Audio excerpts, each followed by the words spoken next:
Hi, excuse me, sir. I'm so sorry to bother you. I'm trying to sell this pineapple to get some money for my mom's medication. Do you think you have like $10 to help me out?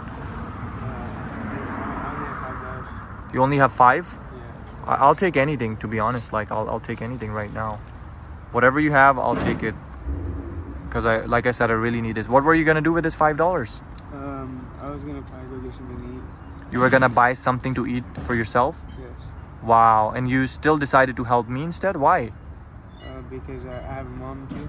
You have a mom too. Wow. So you understand how it is, like how moms are important. You want to protect your mom. You'll do anything to protect your mom, right? Yes, If you don't mind me asking, like, where do you live? Or is this your spot? Like you live right here, or? Yeah, I live right here. No way. So this is like your kind of like you put a blanket over and you just sleep around there. Yes, Wow. I'm so sorry, man. If you don't mind me asking, like, how long have you been living on the street? About 3 years. 3 years? And do you remember the reason, like what exactly happened? How did you end up on the street? Well, I came from like a broken home, you know. My parents, our house would get raided like every 3 months. Your house that you were living in as a kid, it would get raided every 3 months? Yes, sir. And what were your parents doing? They were selling drugs there. They would have people. Oh my that God. were supposed to be there, murderers. You know? Oh my God, I am so sorry, man. And again, like, this is not your fault, man, that you grew up, you know, in something like that. It's not easy to be a part of a family like that, you know. Yeah. So what happened then after? How did that affect you from coming to the streets? Like, how did you end up? What happened? Like, did your parents get arrested, or what happened? Well, my mom, she ended up going to rehab and Okay. getting clean. My dad, he went to prison. So is your dad is still in prison right now? No, he's not. He came back out, but he's using drugs still. He's still on the streets using drugs. Yes, sir. Wow. And your mom, how is she now? She's good. She's clean. She had a couple surgeries since then, so she's just trying to get through her own, like, you know. So at what age were you when when your mom was gone and your dad was gone? How old were you? Like 12 years old. So and at 12 years old, were you like living on the street, or? No, I was staying with my grandma. So your grandma took care of you. Yeah. Wow.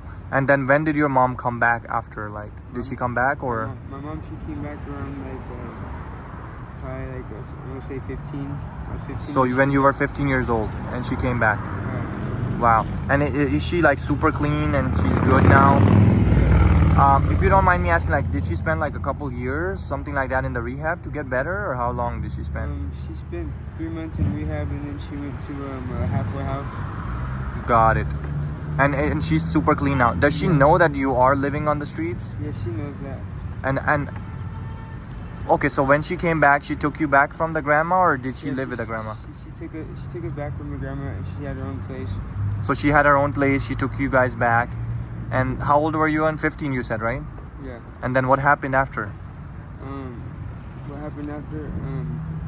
Like, we were already, by then we were still using drugs. oh, so at the year of 15, you were already into drugs. You were so much into it that was hard for you to even get out of there. And Yeah. and then you still stayed with her until when? With Yeah. your mom? I still stayed with her until I was 18. And then what happened after? When you turned 18, what happened? What did she do? When I turned 18, I took her car to go get some drugs, and Wow. I ended up totaling her car. Oh my And God. so my grandma, her mom, she had enough of it, and she kicked me out. Wow. This is so sad, man. Like, I know I cannot imagine myself like living in your situation, what you had to go through as a kid. I wish and I pray that no kids have to go through this, man. And are you trying to get better? Have you been trying to stay away from those stuff, or no? I've been trying. I got clean off of fentanyl. I got clean off of pills. I mean, I still struggle with dope, but I've been trying to stop doing that too. And how can you stop doing that? Does your mind has to like be ready for it? Like, yo, I'm ready to go to a rehab or something like that. Yeah. Are you struggling with that right now, or? I am struggling with that right now. Okay, one last question I'm gonna ask you, and I usually ask, people. Do you believe in any high power? Do you believe in God? And again, nothing against any religion, nothing against anybody. Do you believe in anything? I believe there's a God, yeah. You believe there's a God. That's good. why don't you seek God, you know, and ask God for help to get you out of this? Because I feel like anything is possible, right? The word impossible itself says I am possible. If you break it down, it says I'm possible. So you're a good looking young kid, you know. You still have a long way to go. And how old are you now? I'm 21 now. See, you're barely 21. You still have a long life ahead of you. Whatever mistakes you've done, it's okay. We all make mistakes, you know.